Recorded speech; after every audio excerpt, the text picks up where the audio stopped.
José Antonio Campo, es un gusto que haya atendido a nuestra invitación para que nos platique sobre la fauna nociva que está viviendo en el Canal Nacional, lugar donde coincidimos como Guam, Xochimilco es parte de nuestro entorno y muchas veces no se conoce que este canal nacional es las características que tiene, su origen, pero que además al haber descuido humano está habiendo muchísima contaminación que puede poner en riesgo la salud de nosotros, la salud ambiental. Y bueno, este conocimiento que tiene usted, quisiéramos que nos lo compartiera, pero antes que nada, darle las gracias. Este es el proyecto de divulgación de la ciencia de la UAM Xochimilco, donde estamos presentando a nuestros investigadores y qué es lo que hace de investigación la propia universidad.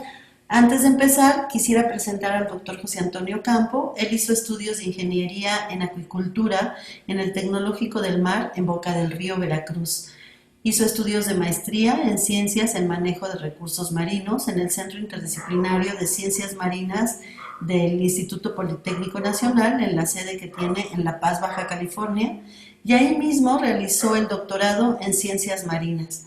Actualmente es colaborador en la UAM Xochimilco y es el jefe del proyecto del Centro de Investigaciones Biológicas y Acuícolas de Cuemanco, que tiene la UAM Xochimilco, pero esta ocasión quisiéramos que nos hablara de este entorno que hay en la universidad, del Canal Nacional y las problemáticas que se han encontrado en los últimos estudios que he estado realizando y el trabajo de campo. Buenos días, gracias por atender a la invitación y bienvenido. Tiene usted el micrófono. Buenos días, Ceci, muchas gracias por la invitación. Y bueno, como bien decías, vamos a hablar un poco sobre el Canal Nacional. Bueno, el tema que vamos a tratar hoy es sobre la biodiversidad en el Canal Nacional, las especies exóticas invasoras y la fauna nociva. Y un poco como introducción, bueno, el Canal Nacional es uno de los dos cuerpos de agua abiertos que todavía quedan vivos en la Ciudad de México. Uno de ellos es el río Magdalena, que baja de la Sierra del Ajusco, y el otro es el Canal Nacional. Canal tiene una importancia histórica, social y ambiental que data desde la época prehispánica. Fue construido como vía de comunicación entre el lago de Xochimilco y el lago de México. En tiempo de secas estos lagos se separaban, en tiempo de lluvias, bueno, crecían, se conectaban, pero para mantener una comunicación constante fue creado este canal. En tiempo de la colonia, este canal también comunicaba a comunidades como Chalco, ¿no? Había un canal que conectaba a Chalco hasta el centro de la Ciudad de México y el Canal Nacional formaba parte de estas vías de comunicación.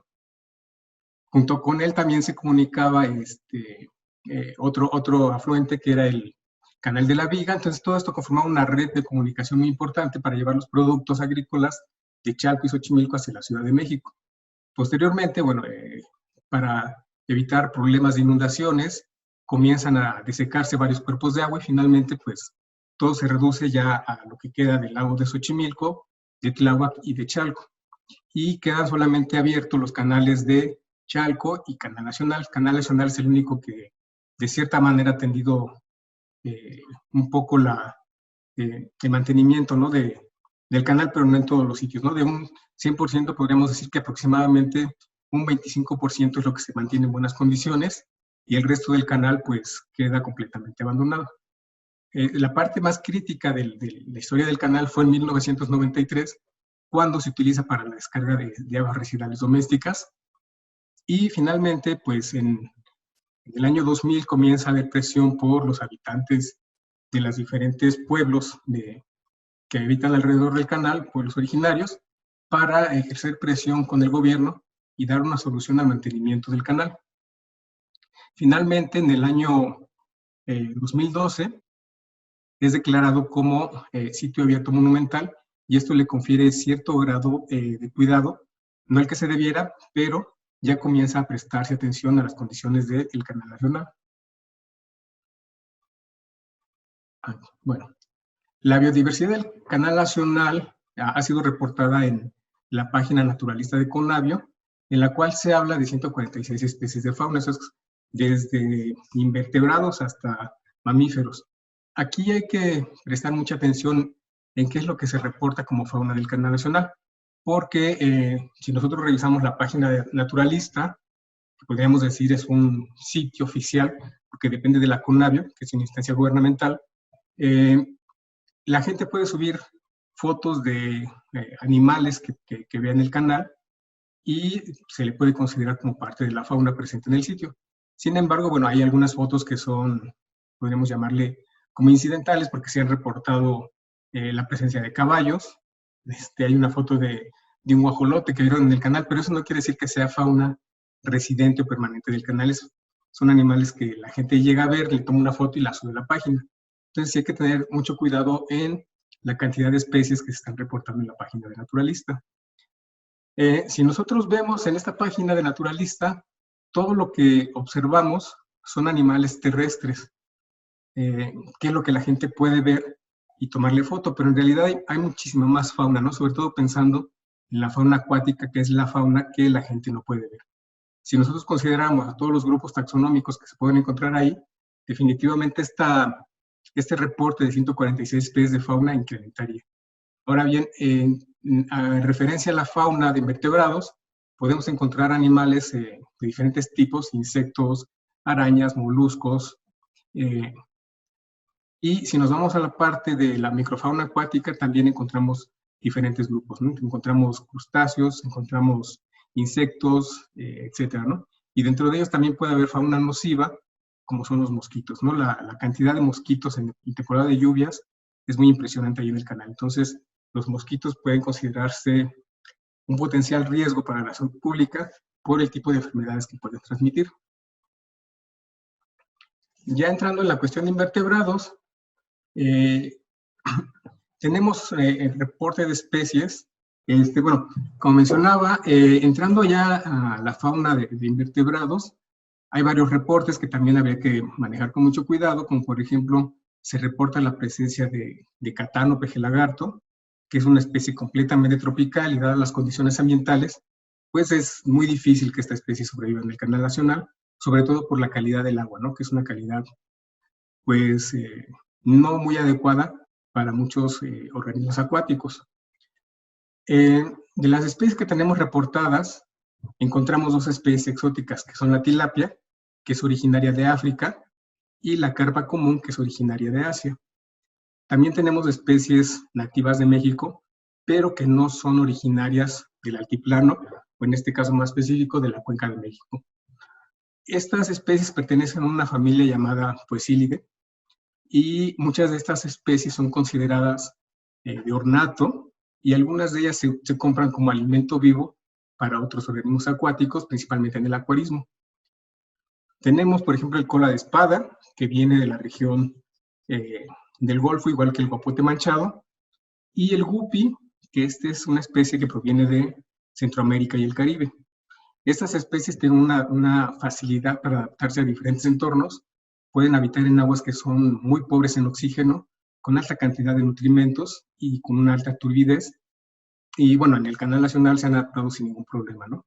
Hay poblaciones bien establecidas que se han identificado, principalmente en el tramo que va cerca de Calzada de la Viga y en el otro extremo del canal, que es cerca de la Ciénega Grande de Xochimilco.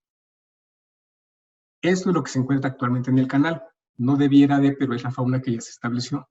Ahora, ¿qué debería de haber en este canal? Bueno, pensando en especies que son nativas de la cuenca, podríamos hablar a un mediano o largo plazo, si las condiciones del canal son las adecuadas, poder introducir el charral del lerma, el tiro, que si bien no son especies nativas de la cuenca, se sabe que se introdujeron desde hace muchísimo tiempo y se les puede considerar como especies de valor histórico. La única especie que sí se tiene bien registrada y que es endémica, es decir, que es propia de lo que era el antiguo lago de Xochimilco, es el mezclapique, que bueno, no se conoce actualmente el estado de su población, pero sí está en estado crítico. Está en el listado de la NOM 059 de la Semarnat como una especie en peligro de extinción. En cuanto a anfibios, pues hemos tenido reportes, lo único que se ha encontrado es la rana toro, y hasta eso solamente hemos tenido el reporte de 2 ejemplares, que es una especie que también es exótica. Más bien esta especie caería en la categoría de nativa traslocada. ¿Por qué? Porque esta especie sí es nativa de México, pero se distribuye en los estados del norte, es decir, Tamaulipas, Monterrey, pero no debería estar presente en la cuenca de México. Es una especie muy agresiva. Los machos cuando están en temporada de reproducción pueden ser muy agresivos y depreda fácilmente cualquier especie. Pueden desplazar a otras especies de anfibios o por competencia, por espacio, por alimento o por depredación. ¿Qué debería de estar presente en el canal? Pues en este caso, por ejemplo, la rana de Moctezuma, que es una especie con una amplia distribución en México. En el caso de la Ciudad de México, ya no se ha reportado esa especie en sitios como Xochimilco, Tláhuac, es decir, su presencia ha disminuido notablemente, al igual que la rana de Tlaloc. De esta se tienen reportes que desde hace aproximadamente 20 años ya no se ha visto su presencia en el área natural protegida de Xochimilco. Y bueno, en el caso del ajolote mexicano, que es una especie también endémica, pues es una especie que debería estar presente, pero las condiciones de la calidad del agua y del impacto humano sobre el canal, pues lo han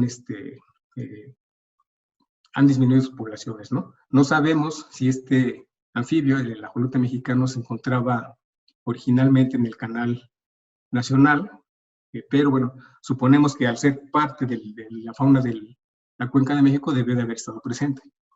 Y otra especie que también es nativa del altiplano y de la cuenca de México, pues es el ajolote del altiplano. Poca gente sabe de su existencia, pero bueno, en buena parte de la Ciudad de México ya no existe este ejemplar, ¿no? En cuanto a los reptiles, bueno, pues tenemos también una buena diversidad.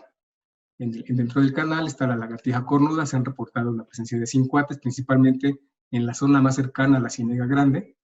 Tenemos la mal llamada tortuga japonesa, que sí es nativa de México, pero tampoco debería de reportar su presencia en la cuenca de México. Es una especie más tropical y se distribuye de la parte norte de Veracruz hacia Tamaulipas y buena parte de lo que es el sur de Estados Unidos. Es una especie muy utilizada en el acuarismo, las podemos encontrar en los mercados, incluso luego las venden muy baratas, hasta en 10 pesos las tortuguitas. ¿Y qué pasa? Que cuando la gente ya no quiere la tortuga, pues lo más fácil para ellos es liberarla en los cuerpos de agua. Es una especie que se adapta muy fácilmente, puede desplazar a otras especies de tortugas, tiene un buen éxito reproductivo en los lugares en los que se llega a encontrar, y bueno, esto pone en desventaja a las especies nativas. Tenemos el caso de la serpiente ciega, que es una especie de origen asiático. Es una especie muy pequeña, su talla máxima es de 20 centímetros aproximadamente. Son inofensivas, son serpientes que casi siempre están enterradas. Y bueno, estos llegaron a través del comercio, del intercambio de plantas, porque generalmente las encontramos en los recipientes con tierra, ¿no? Entonces es una especie muy pequeña, no se conoce realmente el impacto que pueda tener sobre otras especies en el canal, pero sí se le considera como una fauna exótica. Y la tortuga lagarto, que también es una especie que hemos encontrado dentro del canal, no debería de estar presente, como les decía, de otras especies. ¿Por qué? Porque son animales muy, podemos decir, agresivos. Son animales que si son molestados pueden atacar fácilmente, y pasa lo mismo, ¿no? Se compra como mascotas, y cuando la gente ya no las puede mantener porque comienzan a crecer y por esa característica de ser tan agresivas, lo más fácil para ellos es deshacerse de los ejemplares, pues echándolos en el canal. Y no nada más Xochimilco es un ejemplo. Esta especie también se ha convertido en invasor en otros sitios donde no es originaria. ¿Qué es lo que deberíamos de mantener en el canal? Bueno, tenemos las serpientes de tierra, son especies también muy pequeñas, también de hábitos subterráneos, cavan madrigueras para esconderse. No son venenosas, su talla máxima es de aproximadamente 25 centímetros y son muy eficientes en el control de insectos. Tenemos a las tortugas casquito. Este es un género de tortugas conocidas como díptides, que son nativas de la cuenca de México, y varias de sus especies están catalogadas bajo cierto bajo cierta categoría de protección en la NOM 055. Las varicias, que son conocidas como falsos escorpiones también, la gente las considera venenosas y agresivas. En realidad, pues son animales muy tranquilos que ante la presencia del hombre tratan de huir, pero si son molestadas, generalmente lo que hacen es defenderse abriendo la boca y emitiendo un sonido, y lo que espanta a la gente es el tono de coloración de la boca, ¿no? Y por eso las consideran agresivas, pero en realidad no son animales agresivos. Y el camaleón cornudo, que también era una especie reportada para la Cuenca de México, pues también ha disminuido bastante su población y solamente podemos encontrarlas en la zona serrana. La mayor diversidad del canal nacional la representan las aves. Podemos dividirlas en aves migratorias y residentes, o incluso también aves que solamente son transitorias, ¿no? Que no se quedan mucho tiempo, nada más van de paso durante las temporadas de migración. De las especies nativas que encontramos comúnmente en el canal nacional, está el pato mexicano, el perro de agua, la garza blanca, la garcita verde, la gallareta americana, que se pueden catalogar como especies residentes, pero también tenemos especies migratorias como el mirlo, el martín pescador, el carpintero mexicano, o los chipes, ¿no? Que son animalitos muy pequeños, zonas muy pequeñas, que solamente podemos encontrar en la temporada de migración. ¿Qué es lo que no debería de estar en el canal? Bueno, muchas de estas especies ya son residentes del canal, pero que no son fauna nativa de la Cuenca de México. Por ejemplo, está la paloma doméstica, que es de origen euroasiático, y más adelante les voy a comentar por qué se le considera en algunas ocasiones como fauna nociva. Tenemos al ganso doméstico, al pato Pekín, que son especies de origen euroasiático, y bueno, que son principalmente aves de corral. Aquí tenemos la situación particular de que se compran de pequeños, sobre todo los patos, se los venden a los niños en ferias, en diferentes sitios, incluso se los venden hasta pintados de colores, y cuando el animal crece y la gente se da cuenta de que comen mucho, ensucian mucho, hacen mucho ruido, lo más fácil es igual, ¿no? Deshacerse de ellos, dejándolos en el canal o en otros parques públicos, ¿no? Entonces es un problema porque estos animales no reciben atención veterinaria, no tienen una dieta adecuada, están a expensas de lo que la gente les arroja en el canal, que puede ser desde tortillas, pan, fruta, que no es propia de lo que ellos deben de comer, ¿no? No tienen atención veterinaria, se han reportado casos de mortalidad masiva, principalmente en 2013 hay un caso muy particular donde se reporta la muerte de aproximadamente, de una población de 98 patos, se reporta la muerte de aproximadamente 78 ejemplares, sin que se conozcan las causas de esta mortalidad. En poco menos de 3 meses se presenta esa mortalidad tan grande en el canal nacional, sin que se le dé la atención adecuada, ¿no? a este incidente. Tenemos otra especie que es el pato real. Esta especie está considerada en la NOM 059 como una especie histórica. No es nativa de México, es nativa de Sudamérica. Las poblaciones más grandes están reportadas en Perú. Y no es un pato que sea completamente de hábitos acuáticos, prefieren más la parte terrestre, pero aquí se les ha dejado en el canal. Al final de cuentas la gente considera que es un pato y debe estar en el agua, pero no son las condiciones más adecuadas para estos animales.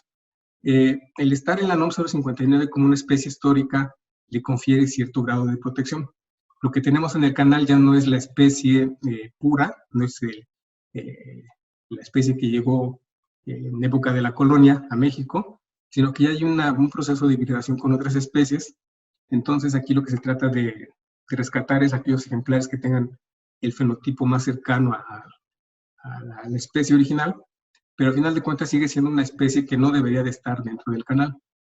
Y un problema más grave y más reciente es la presencia de la cotorra argentina. Es una especie de Sudamérica que tiene una facilidad para adaptarse a diferentes ambientes muy, muy increíble. En estos últimos 10 años ya se ha reportado su presencia en el estado de Morelos, Querétaro, Estado de México, y si no mal recuerdo en algunos estados del norte, porque es una especie muy carismática. A la gente le gusta este cotorrito de color verde con la cabecita gris, y finalmente cuando se liberan o cuando se escapan, llegan a formar bandadas muy grandes. Es un peligro el tamaño de sus nidos, porque han llegado a construir nidos sobre postes y son nidos que pueden llegar a pesar más de 1 tonelada, son nidos comunales construidos con ramas, y el peso de estos nidos ha provocado accidentes, ¿no? Han reportado la caída de árboles y pues con esto el corte de energía eléctrica, daños en calles.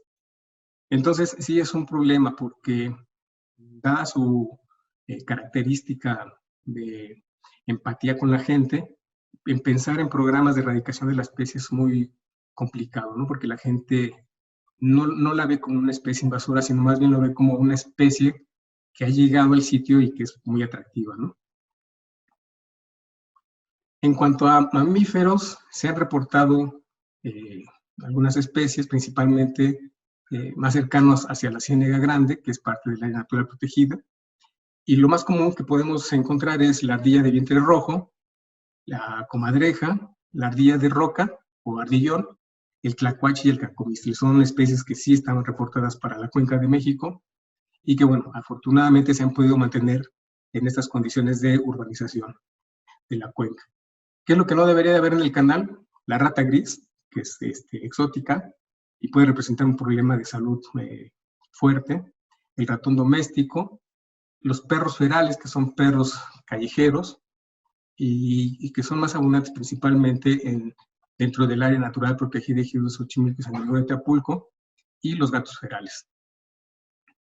Estas especies, bueno, pues todas son de origen exótico, y en México, pues desafortunadamente los programas de monitoreo de enfermedades que pueden ser transmitidas por estos animales, pues son muy, muy pobres, ¿no? No se da un seguimiento y se desconoce mucho de cuáles son las enfermedades que pudieran estar presentes en estas especies.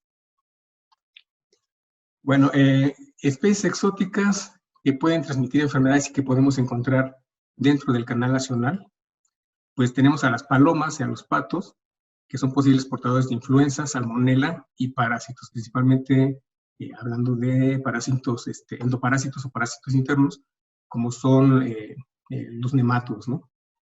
Ahora, algunas enfermedades, como el caso de la influenza, no es que pasen directamente al humano, tiene que haber ahí ciertas condiciones, pero ya sucedió en México en el 2009 que la presencia de la influenza, según lo que se tiene reportado, es que pasó de un ave doméstica a un mamífero de corral y saltó a su vez al ser humano.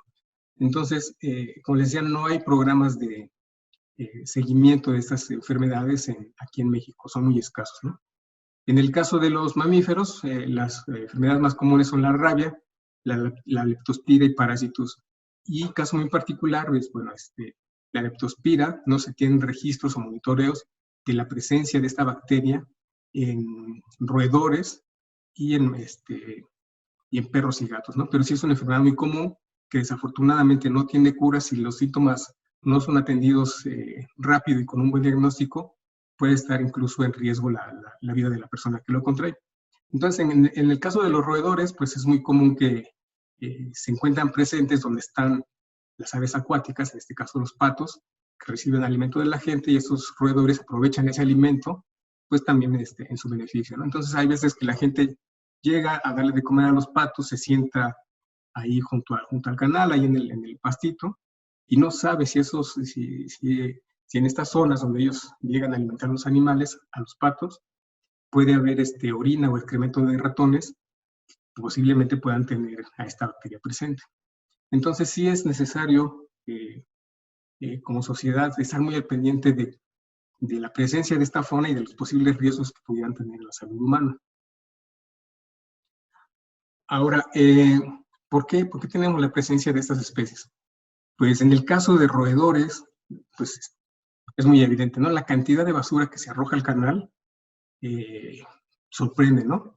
Se supone que es un lugar que debiera de estar limpio. Si hablamos de un ambiente sano, debería estar libre de basura, pero encontramos basura en cada puente que hay a lo largo del canal nacional. La gente se le hace muy fácil pasar por el puente y arrojar la basura, y esto pues promueve la presencia de fauna nociva, como el caso de los roedores, que estos a su vez pueden atraer la presencia de gatos callejeros o gatos ferales, Y bueno, es un círculo vicioso, porque si la gente no coopera, pues va a seguir presente este tipo de fauna. Entonces, pues la idea es tener esto, ¿no? Un canal limpio, libre de basura, libre de especies exóticas, y con esto pues, se busca promover la presencia de especies nativas, ¿no? Como aves migratorias principalmente, y pensar en la posible reintroducción de especies acuáticas que sean propias de la Cuenca de México. Ha habido campañas, en este caso les estoy mostrando el cartel, de una campaña que hicieron los productores de peces de ornato de la Ciudad de México, conscientes del problema que implica la liberación de especies que no son nativas en cuerpos de agua. Y no me refiero nada más ahorita al Canal Nacional, sino a todos aquellos cuerpos de agua en los cuales la gente, con buenas intenciones de darle una mejor vida a su mascota, a su pez o tortuga, lo que pueda tener, pues los liberan en cuerpos de agua, y esto puede convertirse en un problema muy fuerte, pensando en el impacto que puedan tener estas especies al ser liberadas en cuerpos de agua donde no son pues originarias, ¿no? Oye, pues qué interesante, yo te preguntaría qué problemas, aunque ya lo has comentado, los problemas que genera la fauna exótica, bueno, descompone el medio ambiente, pero ¿qué pasa cuando desaparece alguna especie que es endémica de la región? ¿Qué pasa? Híjole, pues mira, esa pregunta la hicieron en alguna ocasión, en una reunión donde se hablaba de mamíferos marinos, y alguien preguntó que qué pasaba si la vaquita marina desaparecía. Y un investigador dijo, pues nada, desaparece y ya. Oiga, pero y la ecología y el ambiente, dice, pues sí, pues cuando una especie desaparece, pues si hay alguna especie que pueda sustituirla y ocupar ese nicho ecológico, lo va a hacer. Ujú. Puede llegar a ver cierto desequilibrio, pero al final de cuentas las poblaciones animales van a tender a buscar un equilibrio. Aquí en el Canal Nacional, pues realmente no hay una especie que podamos decir era nativa o endémica de la zona.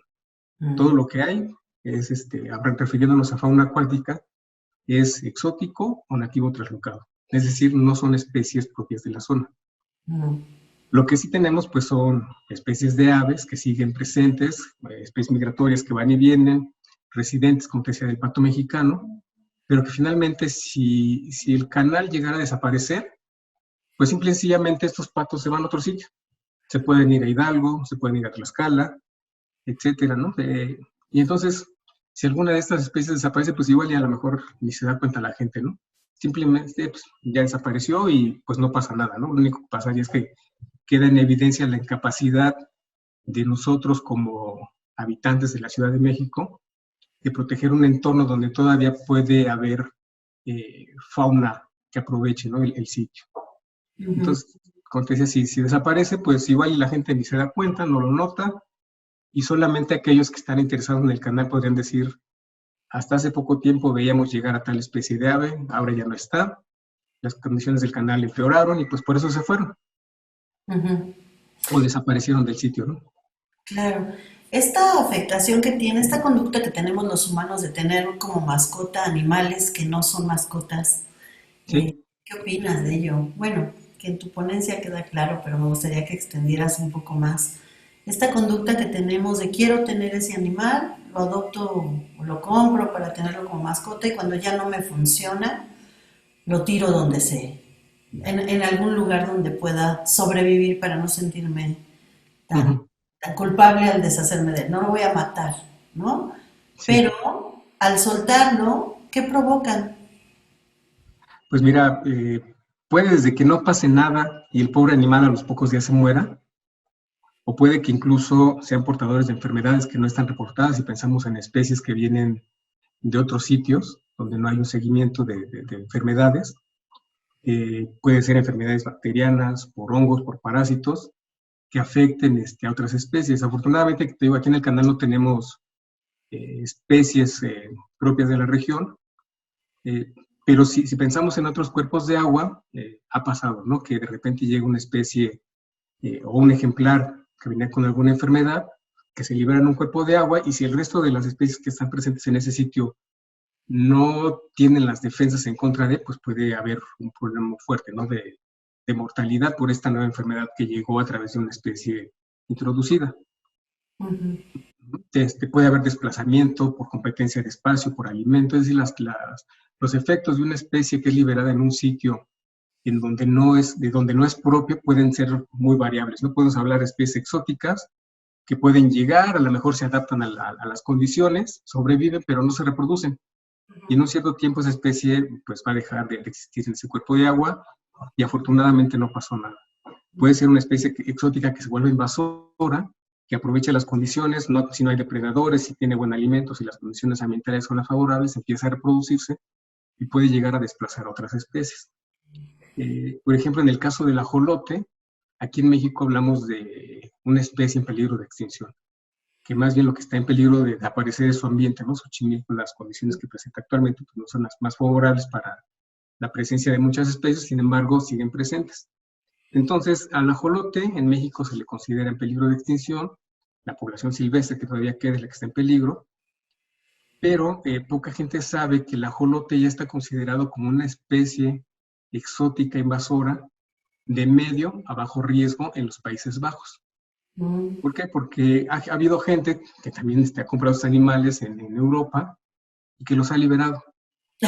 Entonces, en los canales de los Países Bajos tienen una temperatura adecuada, son aguas frías, no tienen depredadores, tienen presencia de alimento y se han adaptado a esas condiciones. Entonces, pues a lo mejor dentro de poco lo que vamos a ver es un Xochimilquito en Europa, donde estos animales ya encontraron las condiciones. No se reporta como una especie exótica invasora de alto riesgo porque no se han encontrado crías, es decir, no ha habido éxito reproductivo de los ajolotes, pero sin embargo se han llegado a capturar ejemplares adultos en algunos canales de los Países Bajos. Entonces, si nosotros lo vemos desde el punto de conservación de la especie en México, pues sí, ¿no? Su ambiente es la zona lacustre de Xochimilco y Tláhuac, y también en Chalco se han reportado algunos ejemplares todavía, pues son muy desfavorables para la especie y por eso se considera en alto riesgo de extinción dentro de la zona de la que son endémicos. Pero en otros sitios, como los Países Bajos, pues ya se han liberado y han encontrado un sitio con las condiciones adecuadas para sobrevivir, aunque no se ha reportado éxito reproductivo en estas zonas.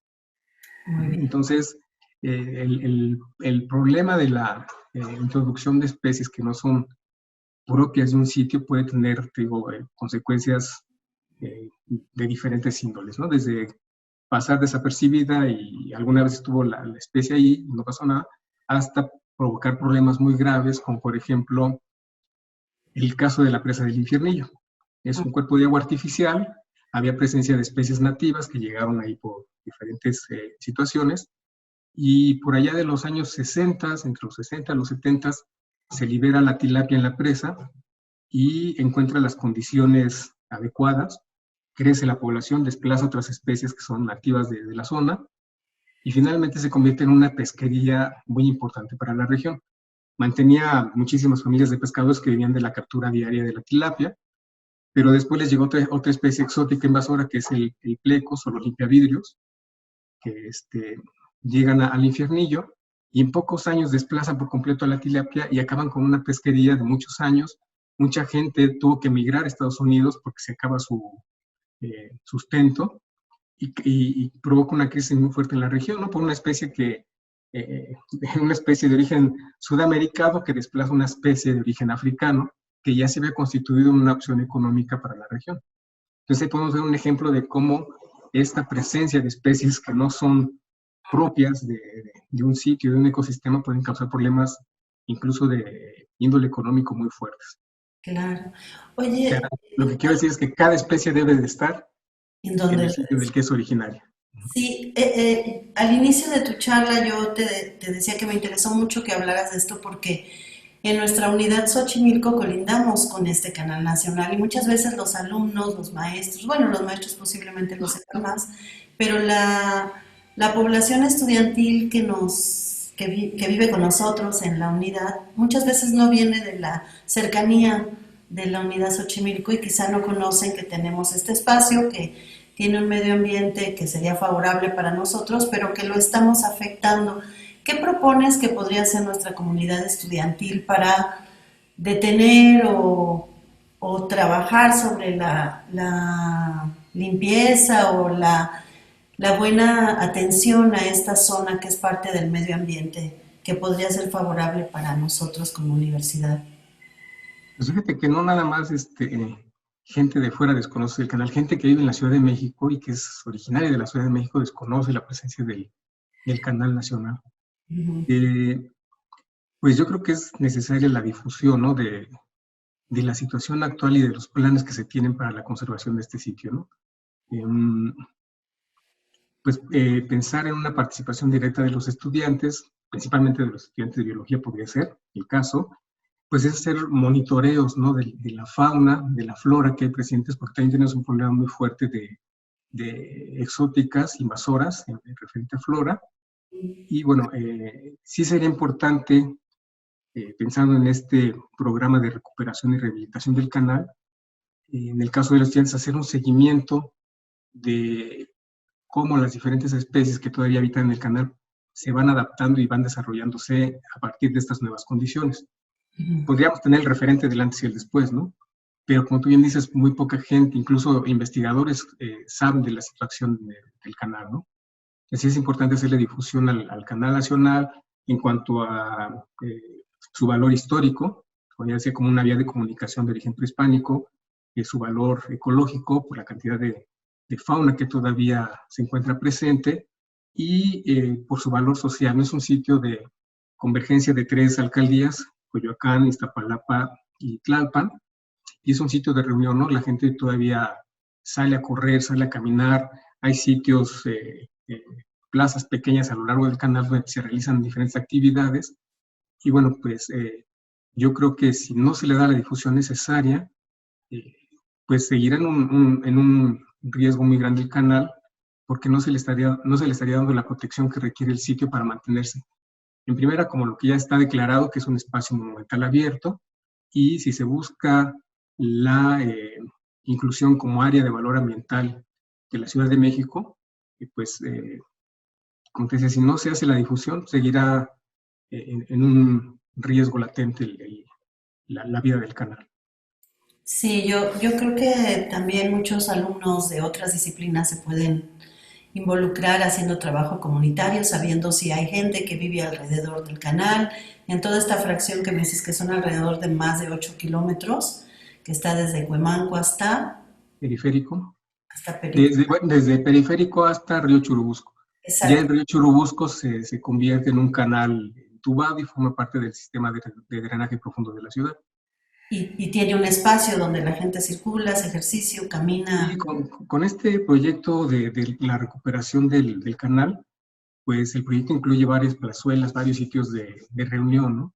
Y sí hemos tenido contacto con algunos grupos, incluso un grupo de teatro callejero, que está interesado en hacer la promoción del canal a través de diferentes tipos de actividades, ¿no? Y una de ellas es el teatro para niños, ¿no? En el cual la idea pues, es educar a los niños para que a la vez los niños reeduquen a los papás, ¿no? Ujú. Pues qué bueno. Oye, pues yo agradezco mucho, doctor, que nos hayas dado esta charla. Es muy importante conocer qué es lo que están haciendo nuestros investigadores. Queda pendiente que en algún momento podamos platicar sobre el trabajo que haces en el Centro de Investigaciones Biológicas y Acuícolas de Cuemanco, CIVAC, que es también todo un proyecto muy interesante de la universidad que ya tiene muchos años y al cual tú estás a cargo. Pero por el momento sí me interesaba mucho que la gente que está llegando a la universidad, aunque ahorita estemos en contingencia, cuando regresemos a la unidad tenga otros ojos de ver lo que hay en el entorno, ahora que no hemos estado viviendo nuestro espacio universitario. Bueno, que regresen a la universidad y vean todo lo que hay alrededor y cómo la realidad está a la vuelta de la esquina, como es en una de las anécdotas de nuestra universidad, y que observen que está esto y que es un área de oportunidad para hacer investigación, para hacer trabajo comunitario, para hacer extensión universitaria y que forma parte de nuestro entorno natural que debemos cuidar. Y gracias al trabajo que tú haces y a esta información que nos estás dando, nos abres como un panorama que nos permite saber por dónde caminar y qué acciones podríamos tomar como individuos, como universitarios, como colectivos. Pues yo te agradezco muchísimo, buenas tardes y esperemos pronto volver a tener una charla tan interesante como la que hoy nos presentaste. Pues muchas gracias, Ceci. Como bien mencionas, pues es un caso que tenemos aquí, ¿no? Casi casi a la salida de la universidad. Si Sí. nosotros quisiéramos dedicarle tiempo, en 20 minutos caminando llegamos al inicio del Canal Nacional, que es en la calle de Nimes, y de allá hacia allá es un mundo de posibilidades, ¿no? Para poder realizar diferentes tipos de trabajos. Sí, pues muchas gracias y buenas tardes, doctor Campo. Gracias, buenas tardes, Ceci. Hasta luego.